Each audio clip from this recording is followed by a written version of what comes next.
खबरों में आगे बढ़ेंगे। लाल कुआं क्षेत्र में बरेली नैनीताल नेशनल हाईवे 109 पर अवैध पार्किंग और ओवरलोडिंग लगातार जानलेवा समस्या बनी हुई है। हाईवे किनारे ढाबों और सेंचुरी पेपर मिल से जुड़े ओवरलोड व ओवरहाइट वाहन सड़क पर खड़े कर दिए जाते हैं, जिससे यातायात बाधित होता है और हादसों का खतरा बढ़ जाता है। स्थानीय लोगों का कहना है कि ट्रांसपोर्ट नगर से करीब 2 किलोमीटर तक सर्विस लाइन मौजूद होने के बावजूद वाहन चालक हाईवे को पार्किंग बना रहे हैं।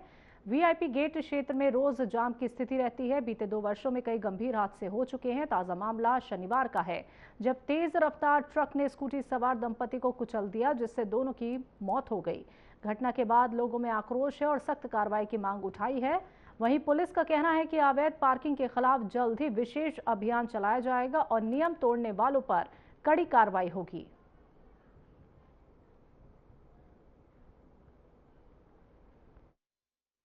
पता लगने के लिए तो पहले भी किया गया। हमारे पास तो जो प्रवर्तन की कार्रवाई है वो हमने चालान करे उनके, और हमारे पास एक समस्या उस वक्त भी आई थी, अभी मैंने उनसे ही बात करी है कि अगर इनको हम किसी तरह से क्रेन से इनको खींच कर कहीं सीज करने के लिए हमारे पास स्थान नहीं है।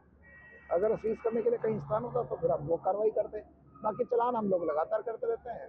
लाल कुआं क्षेत्र में लगातार अवैध रूप से जो सर्विस लाइन पे अतिक्रमण पुल के पास किया जा रहा है, उसके कारण कल आपने देखा कि जो गाड़ियां वहां पर सेंचुरी की खड़ी रहती हैं, बार बार हमारे द्वारा इस पर प्रशासन को आगाह भी किया गया, परंतु इसके बावजूद प्रशासन ने कोई कार्रवाई नहीं की। ओवरलोड पर प्रशासन के द्वारा कोई कार्रवाई नहीं की गई और लगातार ओवरलोडेड वाहन जो है सर्विस लेन और सेंचुरी की कई गाड़ियां जो है सर्विस लेन और नेशनल हाईवे पे लगातार बेतरतीब ढंग से खड़ी हैं और ना प्रशासन इस पे सुनने को तैयार है, ना आरटीओ विभाग, ना एनएचएआई।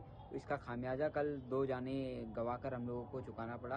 प्रशासन को ये मेरी अंतिम और आखिरी चेतावनी है, आप इस पे तत्काल जो है कार्रवाई करें। और देखिए, हाँ, इसमें थोड़ा सा ट्रैफिक का इशू हो रहा है, तो इसमें जैसे कि सेंचुरी पेपर मिल है और जो भी ऐसे लोग अनावश्यक तरीके से गाड़ियां लगा रहे हैं, उनसे बातचीत की जाएगी, ताकि जो भी हमारी यातायात व्यवस्था है वो सुव्यवस्थित रहे।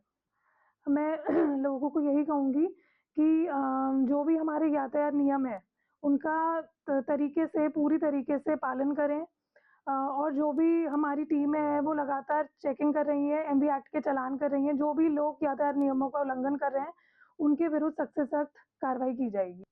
इसमें जो भी इस तरीके से अनावश्यक तरीके से गाड़ियां पार्किंग करेंगी तो उनके विरुद्ध नो पार्किंग या गलत तरीके से पार्किंग की कार्रवाई की जाएगी। और इसमें हम सेंचुरी पेपर मिल से बात भी करें, ताकि जो भी गाड़ियां बाहर खड़ी हो रहे हैं वो टाइमली अंदर खड़ी हो। हाँ, इसमें हम बातचीत कर रहे हैं और इसमें कोशिश करेंगे कि इस तरीके से अनावश्यक रूप से गाड़ियां बाहर ना खड़े हों।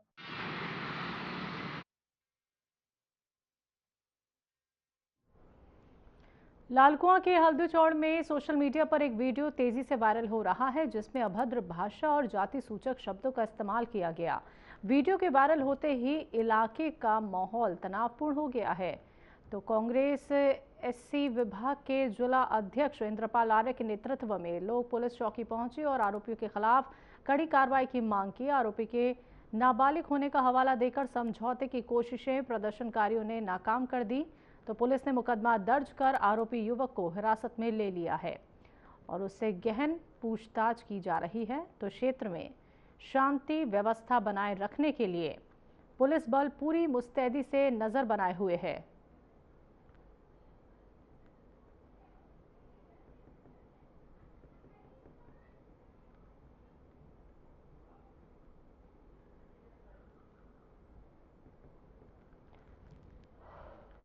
यहाँ पे जो है आज हमारे बीते मेरी उम्र अभी 50-52 साल की उम्र हो गई सर मेरी, लेकिन आज तक हमने ऐसा कृत्य अपने शोषित समाज शिल्पकार समाज के लिए आज पहली घटना है इस हल्दी चौड़ में। बड़ा दुख होता है और ऐसे असामाजिक तत्वों के लिए मैं पुलिस प्रशासन शासन से मांग करता हूँ कि ऐसे व्यक्ति को बिल्कुल कठोर से कठोर कार्यवाही संविधान के तहत जो भी सजा हो सकती है वो मिलनी चाहिए।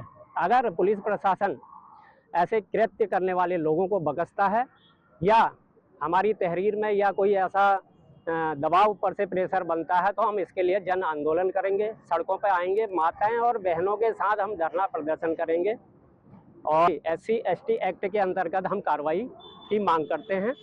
और अगर इसमें कोई कोताही बरती जाएगी उसके लिए हम सड़कों पर उतरेंगे, जन आंदोलन का रूप लेंगे, क्योंकि पूरे उत्तराखंड के शिल्पकारों को, शिल्पकार समाज को इस व्यक्ति ने ऐसे जाति सूचक शब्दों का प्रयोग किया है जो किसी भी तरीके से माफ करने योग्य नहीं है। युवा लड़की के द्वारा एक मुझे सोशल मीडिया के द्वारा एक अपने समाज के अनुसूचित जाति के व्यक्ति को इस तरीके से उसने बोला है जो पूरे समाज को अपमानित करने वाला शब्द है, और जो अपमानित किया गया है उससे बड़ा हमारा अपना समाज, अनुसूचित जाति का समाज बड़ा आहत है।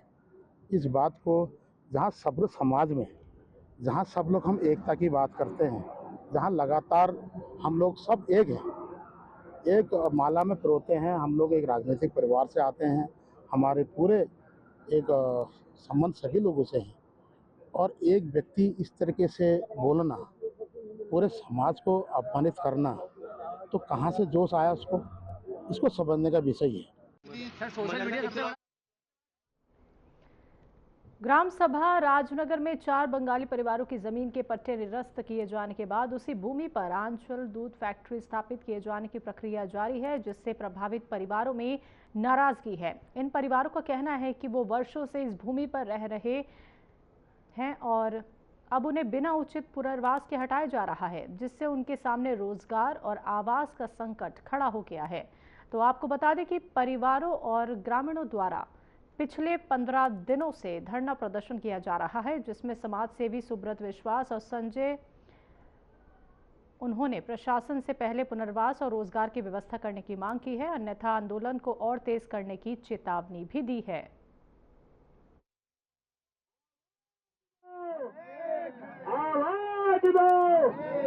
दुर्भाग्य की बात है कि इस बंगाली समाज ने देश को आज़ाद कराने में महत्वपूर्ण भूमिका निभाई।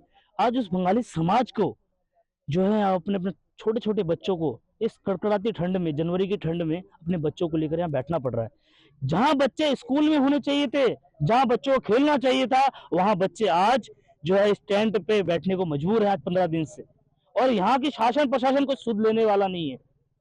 बड़ा दुख होता है ये देखकर कि हम विकास के खिलाफ नहीं है। भगवान जी आप विकास करना चाहते हैं, आप सितारगंज सुडकुल में और अन्य जगह पर हजारों एकड़ जमीन खाली है, आपको इस उपजाऊ जमीन ही मिली।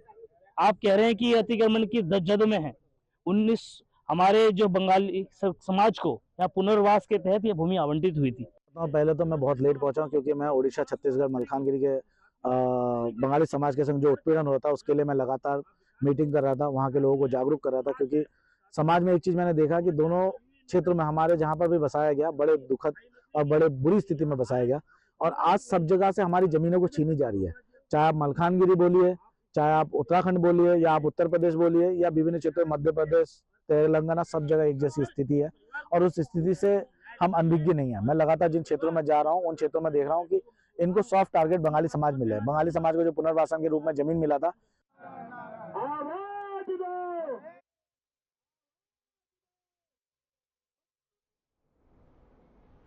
शक्ति फार्म समुदाय विशेष के युवकों ने क्षेत्र के युवतियों को सोशल मीडिया में मैसेज भेजने के आरोप में बजरंग दल कार्यकर्ताओं और ग्रामीण युवकों ने 2 आरोपियों को पकड़कर पुलिस को सौंप दिया। तो दोनों शक्ति फार्म क्षेत्र के निवासी बताए जा रहे हैं। समुदाय विशेष के एक युवक टैगोर नगर में किराए के मकान में सैलून चलाता है, जबकि दूसरा शक्ति फार्म बाजार का निवासी है। बताया जा रहा है कि दोनों समुदाय विशेष के युवकों द्वारा युवतियों को सोशल मीडिया पर मैसेज भेज रहे थे। हमें कल रात को सूचना मिला था कि कोई अननोन धर्म का जो है हमारे हिंदू लड़कियों, माँ बहनों को टारगेट कर रही है, अपने प्रेम जाल में फंसा के ये लेके जा रहे हैं, जिसमें ये नाबालिग लड़के भी हैं और कुछ ऐसे भी हैं जो इनके सपोर्ट में इनकी बहनें भी है।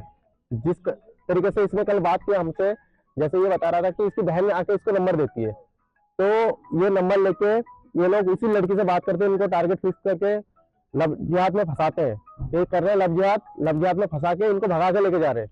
कुल मिला के मामला लव जिहाद का ही है। पहले इनका क्या होता था कि इनके बालिग लोग, जिन लड़कों की आयु 18 वर्ष से ऊपर होती थी, वो लोग लव जिहाद करते थे। अब क्या है कि इनके लोगों ने इनको ये समझा दिया गया है कि बेटा तुम तो नाबालिग हो, तुम लव जिहाद करोगे तो ना पुलिस प्रशासन कुछ कर पाएगा, ना हम लोग कुछ कर पाएंगे, ना कोई और कुछ कर पाएगा। लेकिन जो लोग ऐसी मानसिकता बना के अपने बच्चों को इस तरीके से बरगला रहे हैं, मैं उनको चेतावनी देना चाह रहा हूँ। बजरंग दल कहीं से कहीं तक आपको नहीं छोड़ेंगे। आप बालिग हो नाबालिग हो, ये विषय बात का है। अगर लव जिहाद करने वाला कोई भी व्यक्ति है और वो किसी भी अवस्था में है और उसको ये लगता है कि पुलिस उसे संरक्षण देगी या लोग उसे संरक्षण देंगे या कोई भी उसे संरक्षण उसके कुछ भी कर लेगा, तो वो गलत फहमी में जी रहा है। गलत करने वाला कोई भी हो, विजुअल बनेगा, अभिनेता हो, यहाँ का हो, वहाँ का हो, गलत कर रहा है वो गलत है।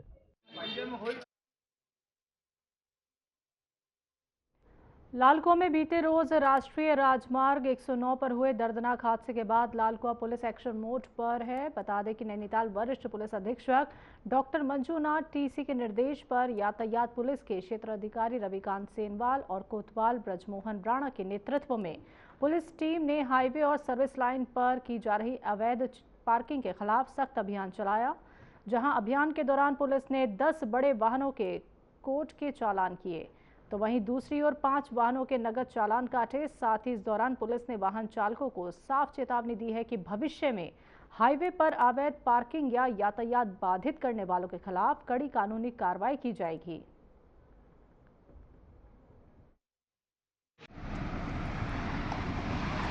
यही जो है सभी लोगों को जो है हमारी राय भी है, सलाह भी है कि आप लोग जो है अनावश्यक जो है रोड पे इंक्रोचमेंट न करें, गाड़ियां खड़ी ना करें, क्योंकि जो है रोड जो है गाड़ी चलने के लिए है, न कि खड़ी करने के लिए है। पार्किंग जहां पे है वहीं गाड़ी खड़ी करें।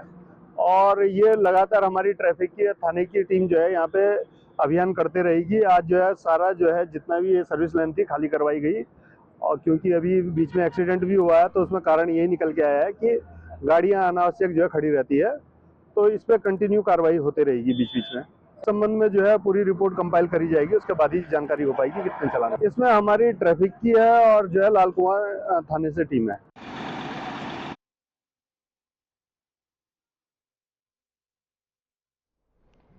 सितारगंज सामुदायिक स्वास्थ्य केंद्र में संचालित नशा मुक्ति केंद्र को प्रशासन द्वारा अनियंत्रित स्थान पर शिफ्ट कर दिया गया है। इस संबंध में जानकारी देते हुए सामुदायिक स्वास्थ्य केंद्र में तैनात चिकित्सा अधिकारी डॉक्टर कुलदीप यादव ने बताया कि संस्था द्वारा कुछ ऐसे लोगों को यहां शिफ्ट किया गया था जो नशे के आदी थे। डॉक्टर कुलदीप यादव के अनुसार नशा मुक्ति केंद्र में रह रहे कुछ लोगों द्वारा अस्पताल परिसर के अंदर लगातार अव्यवस्था फैलाने के साथ साथ चोरी की घटनाओं को अंजाम दिया जा रहा था। अस्पताल के बिजली के तार काट दिए गए, वहीं वाटर कूलर से टोंटियां भी चोरी कर ली गई, जिससे अस्पताल की व्यवस्था प्रभावित हुई। उन्होंने बताया कि इस तरह की घटनाओं को देखते हुए और अस्पताल की सुरक्षा व कार्यप्रणाली को ध्यान में रखते हुए नशा मुक्ति केंद्र को आज एक अन्य अनियंत्रित स्थान पर शिफ्ट कर दिया गया है। प्रशासन का उद्देश्य अस्पताल परिसर में शांति व्यवस्था बनाए रखना और मरीजों को बेहतर स्वास्थ्य सुविधाएं उपलब्ध कराना है। तो फिलहाल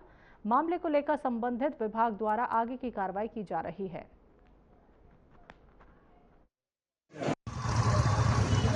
नमस्कार। समस्या ये आ रही थी कि बहुत सारे मरीजों द्वारा ये कंप्लेंट की गई है कि यहाँ पर कुछ जो लोग यहाँ पर नशा मुक्ति दवाइयाँ खरीदने आते हैं वो कभी कभी उनसे मिसबिहेव कर देते हैं। और पिछले 6 महीनों में हमारे चिकित्सालय में कुछ अनाधिकृत व्यक्ति जो अस्पताल में आ रहे हैं उनके द्वारा चोरियाँ संपादित की जा रही है। हमारे यहाँ 2 बैटरी चोरी हुई अस्पताल की, ऊपर किसी अननोन व्यक्ति द्वारा अस्पताल की लाइन काट दी गई और वाटर कूलर के टोंटे निकाल दिए गए, बाथरूम में तोड़फोड़ की गई है। तो ये सब जितने भी ये अनाधिकृत व्यक्ति हैं जो यहाँ पर नशे के आदी हैं, ये सब व्यक्ति अस्पताल की व्यवस्थाएं खराब कर रहे हैं।